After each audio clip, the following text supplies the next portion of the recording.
Hello everyone. You are listening to Aparna Singh, the author of Periodic Tales. In one of the stories, Death Wish, a father has to take care of his motherless, mentally challenged daughter. When we talk of menstruation, the focus is usually on the woman's pain and suffering and not its impact on the people around. Death Wish focuses on how the pain and suffering of a menstruating woman can deeply affect a man too. Death Wish. Being an only parent, that too a father, to a differently abled girl is not easy. When my Shomi was born, we were elated. She was a beautiful child. Her mother would just not let her go out of sight. As she grew, we noticed she was different. Then she was diagnosed with intellectual disability. My wife passed away when Shomi was just a toddler. I don't remember exactly how old she was. I recall that Shomi did not speak for a month after her mother's death. She sat on her mother's cot and kept smelling the sheets, the very sheets that had caressed her mother's silent body. She would often claw at them with her nails, at times for hours, till her nails would crack and bleed. That was the first time she had seen blood. Its unforgiving redness made her cry. But that was the first time she cried after her mother's death. She is 13 now. I was dreading this age. Every day, as her body responded to nature's clarion call, I muttered silent prayers.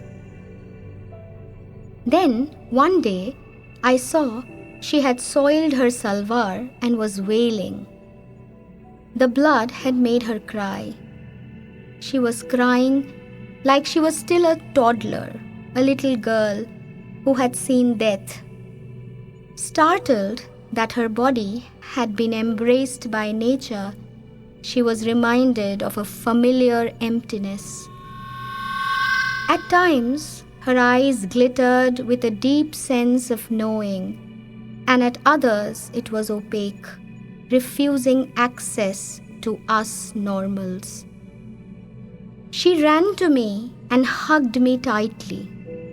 A caregiver's requisite, a responsibility that should have been her mother's, was foisted on me. I cried with her too. I didn't know why. The tears refused to stop. She patted my head, consoling me as it were. Blood had unpleasant associations for both of us. She is 25 now. Every month she cries when she bleeds. I try to alleviate her pain as much as I can, knowing well that some pains are there to stay. I do things that a mother alone could have done. I change her pads, wash her, and ensure that she stays clean. When the pads bother her, she just throws them away. Often, she would fling it out of the window, mostly in fits of anger. Thankfully, our window does not overlook the road. She has this strange aversion to civilizational trappings, most of all to clothes. Her brain refuses to make much of shame, more so the shame associated with the female body. Taking care of her during periods was difficult, and taking care of her as a father was a painful rediscovery of the thresholds of our socially prescribed relationships. What does it take to sieve one complicated choice from another? How does one choose between the many voices that jostle for attention? Does one silence or leave behind one for the other to take over? My own limitations as a father came knocking on me every month as I became increasingly conscious of them. I decided to put her in foster care. At the center, women were roaming around in abandon. Having taken care of Shomi for so many years, I surmised that many of them probably had very little understanding of things their body put them through every month. The caretaker's puzzled look partially confirmed my doubts.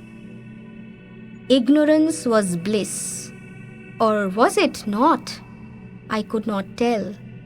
A woman, disheveled and lost, wouldn't let go of the sink.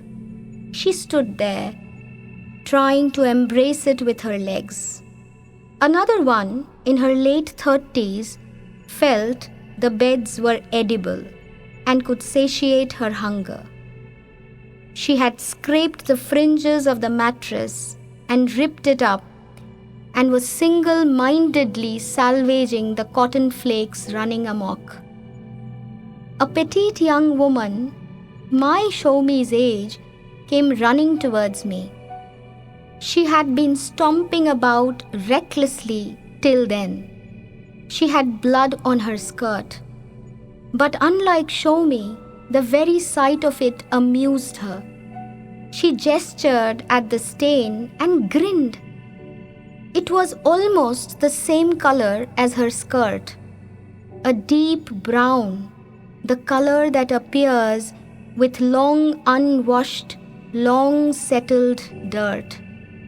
The caretaker seized her and forced her away. The home was severely understaffed. Many of the caretakers stayed only because they had nowhere else to go. It was complete mayhem. Used pads, dirt, and filth. The bathrooms had not been cleaned for ages. When I asked them about it, the warden was understandably incensed. "There's nothing more we can do, Dada. We have been doing our best." I understood. I knew it was difficult. Like Shomi, the other women too never realized the demands of nature and civilization. It was an inseparable muddle. The lines we so fiercely protect never existed for them. Blood or not, propriety or not, tidiness or not, nothing ever mattered. "Let's go, Baba," Shomi lisped. Those were her first words over these last 3 hours. She had a vacant look. I have never tried to draw meaning out of these looks. That day, they were not vacant in a familiar way. Usually, her passivity never surprised me. But that day, it did. It was the kind of vacancy that bothered me and forced me to revisit them according to my understanding. What could she have thought? Did she think that I had failed her? We came back. The void in my heart widens with every passing day. I am unable to articulate it, to make it definable. Some words scare us. They are merciless. They dig and dig till they scoop the life out of us. They kill us. It has been growing at a steadier pace since Shomi turned 13. As a parent asking a death wish for his daughter, might sound incredibly far-fetched and cruel too, but I can still wish for myself.